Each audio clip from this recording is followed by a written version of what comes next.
오늘 우리에게 주신 하나님의 말씀은 사사기 8장입니다. 제8장. 에브라임 사람들이 기드온에게 이르되, 내가 미디안과 싸우러 갈 때 우리를 부리지 아니하였으니 우리를 이같이 대접함은 어찌 됨이냐? 하고 그와 크게 다투는지라. 기드온이 그들에게 이르되, 내가 이제 행한 일이 너희가 한 것에 비교되겠느냐? 에브라임의 끝물 포도가 아비에셀의 만물 포도보다 낫지 아니하냐? 하나님이 미디안의 방백 오렙과 스웹을 너희 손에 넘겨주셨으니 내가 한 일이 어찌 능히 너희가 한 것에 비교되겠느냐? 하니라. 기드온이 이 말을 하매 그때에 그들의 노여움이 풀리니라. 기드온과 그와 함께한 자 300명이 요단강에 이르러 건너고 비록 피곤하나 추격하며 그가 숫곳 사람들에게 이르되, 나를 따르는 백성이 피곤하니 청하건대 그들에게 떡덩이를 주라. 나는 미디안의 왕들인 세바와 살문나의 뒤를 추격하고 있노라. 숫곳의 방백들이 이르되, 세바와 살문나의 손이 지금 내 손 안에 있다는 거냐? 어찌 우리가 내 군대에게 떡을 주겠느냐? 그러면 여호와께서 세바와 살문나를 내 손에 넘겨주신 후에 내가 들가시와 찔레로 너희 손을 찢으리라. 하고 거기서 분우엘로 올라가서 그들에게도 그같이 구한즉 분우엘 사람들의 대답도 숫곳 사람들의 대답과 같은지라. 기드온이 또 분우엘 사람들에게 말하여 이르되, 내가 평안히 돌아올 때 이 망대를 헐리라 하니라. 이때에 세바와 살문나가 갈골에 있는데 동방 사람의 모든 군대 중에 칼든 자 12만 명이 죽었고 그 남은 15,000명가량은 그들을 따라와서 거기에 있더라. 적군이 안심하고 있는 중에 기드온이 노바와 욕부와 동쪽 장막에 거주하는 자의 길로 올라가서 그 적진을 치니 세바와 살문나가 도망하는지라. 기드온이 그들의 뒤를 추격하여 미디안의 두 왕 세바와 살문나를 사로잡고 그 온 진영을 격파하니라. 요아스의 아들 기드온이 헤레스 비탈 전장에서 돌아오다가 숫곳 사람 중 한 소년을 잡아 그를 신문하매 그가 숫곳의 방백들과 장로들 77명을 그에게 적어준지라. 기드온이 숫곳 사람들에게 이르러 말하되, 너희가 전에 나를 희롱하여 이르기를 세바와 살문나의 손이 지금 내 손 안에 있다는 거냐? 어찌 우리가 내 피곤한 사람들에게 떡을 주겠느냐 한 그 세바와 살문나를 보라. 하고 그 성읍의 장로들을 붙잡아 들가시와 찔레로 숫곳 사람들을 징벌하고 분우엘 망대를 헐며 그 성읍 사람들을 죽이니라. 이에 그가 세바와 살문나에게 말하되, 너희가 다불에서 죽인 자들은 어떤 사람들이더냐? 그들이 너와 같아서 하나같이 왕자들의 모습과 같더라.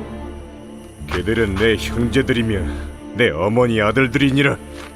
여호와께서 살아계심을 두고 맹세하노니 너희가 만일 그들을 살렸더라면 나도 너희를 죽이지 아니하였으리라. 하고 그의 맏아들 여델에게 이르되, 일어나 그들을 죽이라. 하였으나 그 소년이 그의 칼을 빼지 못하였으니 이는 아직 어려서 두려워함이었더라. 세바와 살문나가 이르되, 내가 일어나 우리를 치라.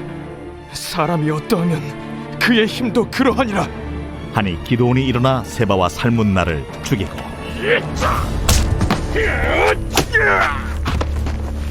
그들의 낙타목에 있던 조승달 장식들을 떼어서 가지니라. 그때에 이스라엘 사람들이 기드온에게 이르되, 당신이 우리를 미디안의 손에서 구원하셨으니 당신과 당신의 아들과 당신의 손자가 우리를 다스리소서. 내가 너희를 다스리지 아니하겠고 나의 아들도 너희를 다스리지 아니할 것이요 여호와께서 너희를 다스리시리라. 내가 너희에게 요청할 일이 있으니 너희는 각기 탈취한 귀고리를 내게 줄지니라. 이는 그들이 이스마엘 사람들이므로 금 귀고리가 있었습니다. 무리가 대답하되, 우리가 즐거이 드리리이다 하고 겉옷을 펴고 각기 탈취한 귀고리를 그 가운데에 던지니 기드온이 요청한 금 귀고리의 무게가 금 1700세겔이요 그 외에 또 조승달 장식들과 폐물과 미디안 왕들이 입었던 자색 의복과 또 그 외에 그들의 낙타목에 둘렀던 사슬이 있었더라. 기드온이 그 금으로 에봇 하나를 만들어 자기의 성읍 오브라에 두었더니 온 이스라엘이 그것을 음란하게 위함으로 그것이 기드온과 그의 집의 올무가 되니라. 미디안이 이스라엘 자손 앞에 복종하여 다시는 그 머리를 들지 못하였으므로 기드온이 사는 40년 동안 그 땅이 평온하였더라.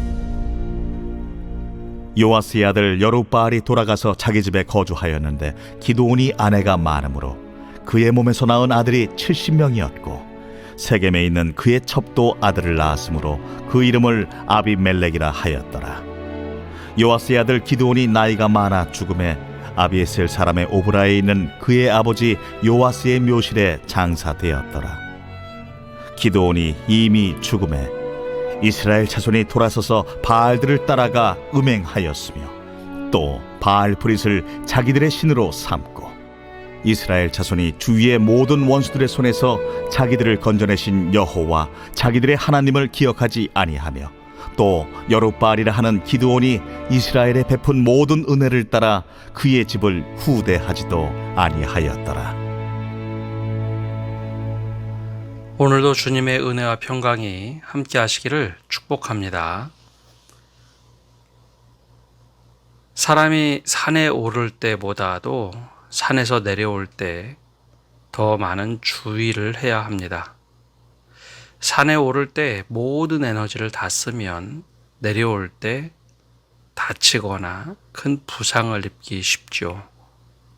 산에 오를 때는 여기에 올라야지, 저 고지에 올라야지 하면서 모든 에너지를 쓰려고 합니다. 그런데 적어도 내려오기 위해서 30% 정도, 최소한 20% 정도의 에너지는 가지고 있어야 잘 내려올 수 있습니다.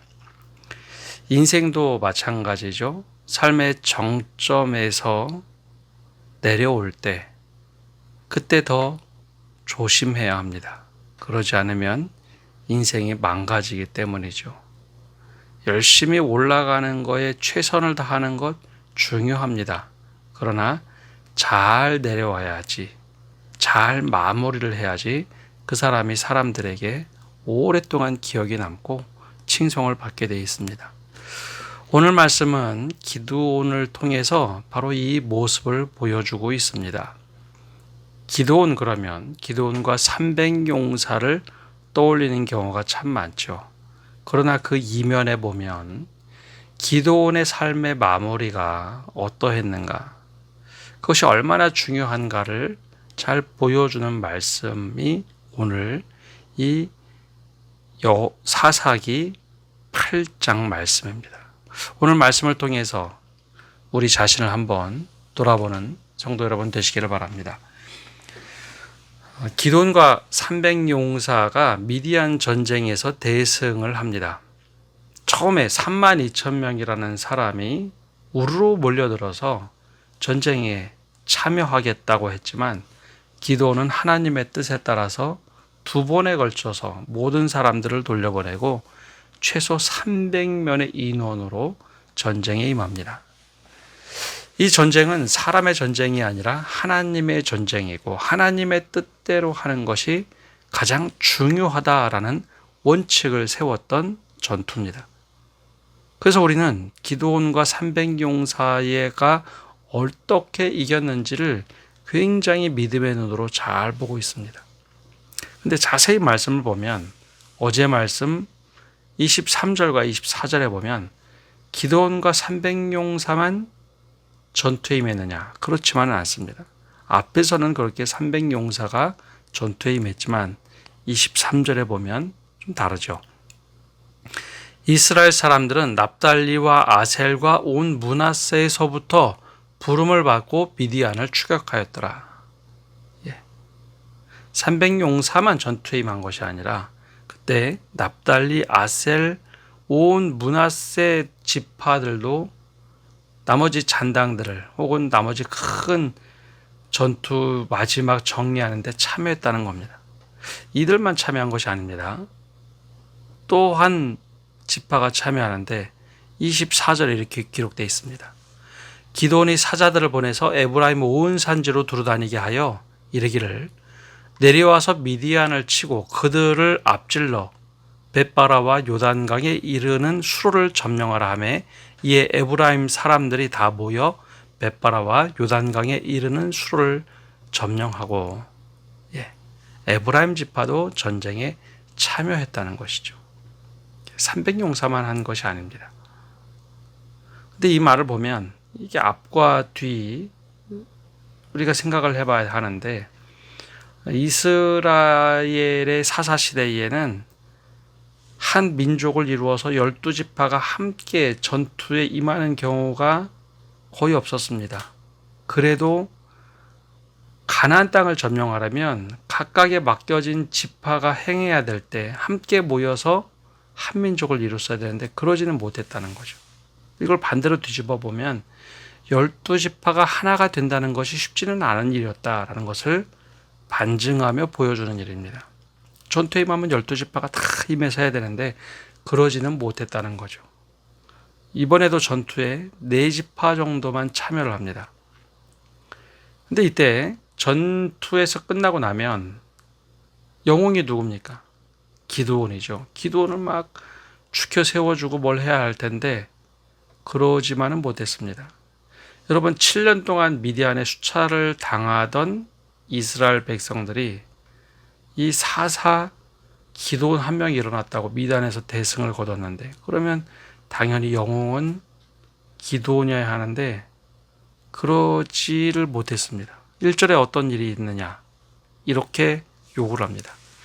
에브라임 사람들이 기드온에게 이르되 내가 미디안과 싸우러 갈 때에 우리를 부르지 아니하였으니 우리를 이같이 대접함은 어찌 됨이냐 하고 그와 크게 다투는지라.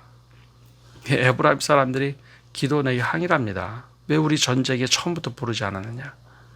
우리 불렀다면 오히려 더 대승을 했을 텐데 그런 뉘앙스 아닙니까? 우리 자존심 상하게 왜 우리 처음부터 부르지 않았느냐라는 것이죠. 근데 왜 이런 질문을 할까요? 왜 이런 요구를 할까요? 굉장히 무리하지 않습니까? 근데 여기에는 몇 가지 숨겨진 의도가 있습니다. 여러분 기드온은 성경을 자세히 앞부분부터 읽다 보면 기드온은 므낫세 지파 출신입니다. 근데 출애굽기 전반에 걸쳐서 그리고 가나안 땅 점령에 이르기까지 자세히 보면 가나안 땅에 들어올 때 여호수아가 전체를 이끌죠. 근데 이 여호수아가 어디 지파 출신이냐? 에브라임 지파 출신입니다. 여호수아가 이 에브라임 지파 출신입니다. 그래서 가나안 전체 정복을 할 때 에브라임 지파는 어느 정도 특권 의식이 있었죠. 이스라엘 전체를 대변했던 여호수아가 속한 지파. 그러니 크기도 하고 주도성을 가져야 됐습니다. 물론 갈렙은 유다 지파 출신입니다. 그래서 유다는 큰 땅을 할애받고 제일 많은 지파였죠. 갈렙이 그런 대접을 실제로 받습니다. 그런데 여호수아는 그런 요구를 하나도 하지 않고 땅 분배 다 끝나고 나서 마지막에 자기가 땅을 받습니다. 근데 그런 자존심이 있었는데 또 자부심이 있었는데 에브라임 지파 먼저 부르지 않았다고 해서 삐진 겁니다. 참 부끄러운 짓이죠. 부끄러운 일입니다. 근데 여기 또 하나, 전쟁이 끝나고 나면 전리품이 생깁니다. 전쟁에 처음부터 주도적으로 참여했으면 이 전리품을 다 받을 수 있겠지만 그러지 못하다 보니 전리품에 대한 욕심이 난 겁니다. 왜 우리 처음부터 전쟁에 참여하지 못하게 했느냐. 그러면 여러분 생각해 보십시오. 32,000명이 모였지만 다 돌려보내고 300명만 남아서 사실 처음에 전투에 임합니다. 도와줄 마음이 있으면 이때 도와줬어야죠. 어느 정도 승기를 잡고 나서 이 지파들이 참여한 것 아닙니까? 사실 이런 요구하면 안 되는 거죠. 그런데 기드온이 여기에 대해서 아무런 얘기하지 않습니다. 오히려 막 칭찬을 합니다. 그럼 뭐라고 얘기하느냐? 이제 행한 일이 너희가 행한 것에 비교가 되겠느냐? 에브라임의 끝물포도가 아비에셀의 만물 포도보다 낫지 아니하냐. 막 칭찬을 해줍니다. 에브라임의 끄물 포도가 우리 만물 포도보다 낫다. 막 칭찬을 해줍니다. 그리고 너희가 한 것, 오렉과 사렙을 죽인 것을 굉장히 칭찬을 합니다. 여러분, 사실 에브라임 지파와 같은 모습이 공동체를 깨뜨리는 겁니다. 우리 왜 대접 안 해주느냐. 막 휘젓고 다니고, 그거 못하면 막 항의하고, 정작 중요할 때 자발적으로 하지 않는 모습. 근데 기돈이 다 녹여줍니다. 더군다나 에브라임 지파는 므낫세 지파와 형제 지파 아닙니까? 요셉의 자녀들. 근데 그 자존심 상했다고 해서 막 따지니까 기돈이 토닥여줍니다. 그나마 이제 기돈이 대인배인 거죠. 근데 이런 자질구레한 일 때문에 12지파가 한민족을 이루어가는데 참 어려움을 많이 겪습니다. 교회도 마찬가지죠. 이런 모습이 교회 안에서 있어서는 안 됩니다. 자, 근데 여기서 끝난 것이 아니고 이 전쟁이 마무리가 덜 됐습니다. 미디안 두 왕인 세바와 살문나가 도망을 가죠. 그래서 그 추격하는 과정이 있었습니다. 추격을 막 하러 가는데 숫곳과 브누엘 지역을 거쳐야 됐습니다. 그래서 전쟁에 임하는 사람들이 먹을 것이 떨어져서 먹을 것 좀 도와달라고 하자 그곳에서 거절합니다. 우리와 무슨 상관이냐. 근데 이때 기드온이 굉장히 분노를 합니다. 근데 이 숫곳과 브누엘은 하나님께서 허락한 민족이 아닙니다. 즉 그들을 점령하거나 그들을 몰아낼 곳이 아니라는 거죠. 전쟁은 하나님께 속하였기 때문에 늘 물어보고 전쟁을 하지 않습니까? 미디안과의 전쟁도 하나님께 여쭤보면서 기도하고 전쟁이 임하지 않습니까? 근데 이곳에 통과하면서 그냥 개인적인 분노를 합니다. 그래서 이 미디안 왕 세바와 살문나를 잡은 후에 돌아오다가 얼마나 잔인한 일을 하느냐. 숫곳의 장로 77명을 죽입니다. 브누엘의 성읍에 망대를 헐고 그 주민에게도 복수를 합니다. 이때부터 기드온의 믿음이 부서지기 시작합니다.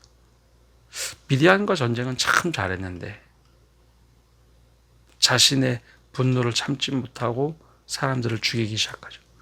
이게 믿음의 한 부분이 무너지기 시작하는 겁니다. 철저하게 미디안과 전쟁에서 하나님께 요청을 했는데 분노를 제어하지 못한 거죠. 그리고 나서 이제 고향에 돌아오자 사람들이 막 칭송을 합니다. 그래서 뭐라고 얘기하느냐. 막 추앙을 하면서 이제 전쟁이 다 마치고 났더니 에브라임 지파와 다르게 모든 지파 사람들이 찾아와 이런 얘기를 합니다. 22절에 그때에 이스라엘 사람들이 기드온에게 이르되 당신이 우리를 미디안의 손에서 구원하였으니 당신과 당신의 아들과 당신의 손자가 우리를 다스리소서 하는지라. 왕으로 막 추대하는 겁니다. 여러분 기드온의 입장에서 얼마나 좋겠습니까? 왕으로 막 추대하죠. 사무엘 시대에 왕으로 추대하는 일이 생기긴 하는데 이때부터 이스라엘 백성들이 막 자신들의 지도자를 뽑고자 그런 욕망이 막 불러일으키죠. 근데 이때 다행히도 기드온이 내가 왕이 될 수는 없다. 나와 내 아들들은 절대 그렇지 않겠다. 다스리지 않을 거다라고 선언을 합니다.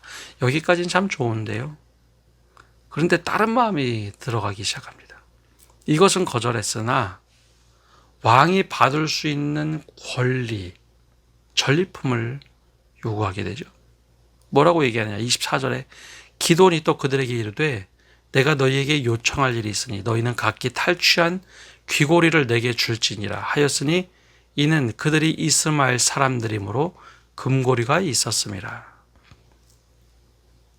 왕은 되지 않겠다고 하면서 왕이 누릴 수 있는 재물, 권력, 이것은 기드온이 욕심을 냅니다. 전리품을 달라 이거죠. 그 무리가 왕으로 추대하려고 했는데 왕은 싫다고 하고 그 전리품 달라고 하니 천쾌히 전리품을 다 모아서 줍니다. 얼마나 컸느냐. 26절에 보면 금 귀고리의 무게가 금 1700세겔이요. 또 그 외에 초승달 장식들과 패물과 미디안 왕들이 입었던 자색 의복, 또 그 외에 그들의 낙타 목에 둘렀던 사슬이 있었다. 그걸 다 줍니다. 기드온이 그걸 다 받고 나서 기분이 너무 좋은 거예요. 그 금으로 에봇 하나를 만듭니다. 에봇은 왕이나 제사장이 상징적으로 입었던 것 아닙니까? 왕은 되지 않겠다고, 다스리지 않겠다고 했는데 거기에 대한 특권은 다 누립니다. 에봇을 만들죠. 그래서 성읍 오브라에 두었더니 사람들이 그것을 막 칭송합니다. 나중에 이것이 얼마나 위대한 것인가, 마치 바알신처럼 섬기는 도구가 되죠. 그래서 이것을 음란하게 위함으로 그것이 올무가 됐다라고 성경은 기록하죠. 기드온이 왕으로서 다스리진 않겠다고 했는데 나머지 것들은 다 취합니다. 이게 기드온 스스로 올무가 됩니다. 그리고 나서 고향으로 돌아가서 얼마나 많은 아내들을 취하는지, 많은 아내에서 70명의 아들이 있었습니다. 여기는 넘어서 첩까지 있는데 첩에서 태어난 아이들은 아예 숫자도 헤아리지 않았는데 아들만 70명이었더라. 잘못된 길을 가는 거죠. 그러자 기드온이 죽고 나서 사람들이 바로 하나님을 떠나버립니다. 여러분, 사사가 죽고 나서 그 뒤에 태평성대를 이뤘던 시기들이 있습니다. 사사와 죽고 나서도 그 선한 영향력이 지속되죠. 근데 기드온은 달랐습니다. 기드온은 살아있을 동안에 이미 점점점 무너지기 시작해서 기드온이 죽자 바로 바알들을 따라서 사람들이 섬기기 시작합니다. 행음하였더라라고 성경은 기록하죠. 여러분, 삶에 올라갈 때보다 마무리가 더 중요합니다. 내려올 때 어떻게 내려오느냐, 믿음을 어떻게 지키느냐. 한참 잘할 때는 너무나 잘한 모습인데 노년의 모습의 신앙생활을 어떻게 마무리를 잘하느냐, 어떻게 하나님께 더 열심히 최선을 다하여 섬기느냐, 이것이 더 중요하다는 것을 기도를 통해서 보여주고 있습니다. 오늘 이것을 거울 삼아서 우리를 한번 들여다보시기를 바랍니다. 우리는 열심히 하던 때와 잘 마무리를 하는 것이 동일해야 하는데 어떻게 마무리하고 계십니까? 거울 삼아서 우리 자신을 한번 들여다보는 성도 여러분 되시기를 바랍니다. 기도하겠습니다. 하나님, 오늘도 주님 앞에 나와서 말씀을 듣고 나갑니다. 주님, 우리가 열심히 할 때는 정말 열심히 하고 승승장구하는 것 같은데 마지막 마무리할 때 우리의 믿음이 어떠한지 돌아보게 하여 주옵소서. 기드온이 300용사를 이끌고 전쟁에 임할 때 하나님께서 허락하신 전쟁인이 32,000명을 다 돌려보내고 300명만 남겨서 전쟁을 치릅니다. 그런 믿음의 사람이었는데 자신의 분을 이기지 못하고 사람들을 죽이기도 하고, 사람들이 추대할 때 왕은 거절했지만, 나는 다스리지 않겠다 거절했지만, 오히려 그보다는 자신의 이익을 취득하고 그것을 위해서 에봇을 만들고, 더 나아가서 수많은 아내와 많은 아들들, 노년의 삶이 너무나 망가졌기에 그가 죽고 나서 바로 사람들이 바알을 따르기 시작합니다. 주님, 이런 모습이 우리 안에는 없는지 돌아보게 하여 주옵소서. 내가 열심을 낼 때는 내가 누구보다도 열심을 냈는데 마지막에는 하나님이 없는 것처럼 혹시 살고 있지는 않는지 우리 자신을 돌아보게 하여 주옵소서. 기도를 반면교사 삼아서 우리의 신앙에 내려올 때 우리 마지막에 어떻게 살아가고 있는지 돌아보게 하여 주옵소서. 오늘 한날도 모든 것을 주님께 맡겨드리며 예수님의 이름으로 기도합니다. 아멘.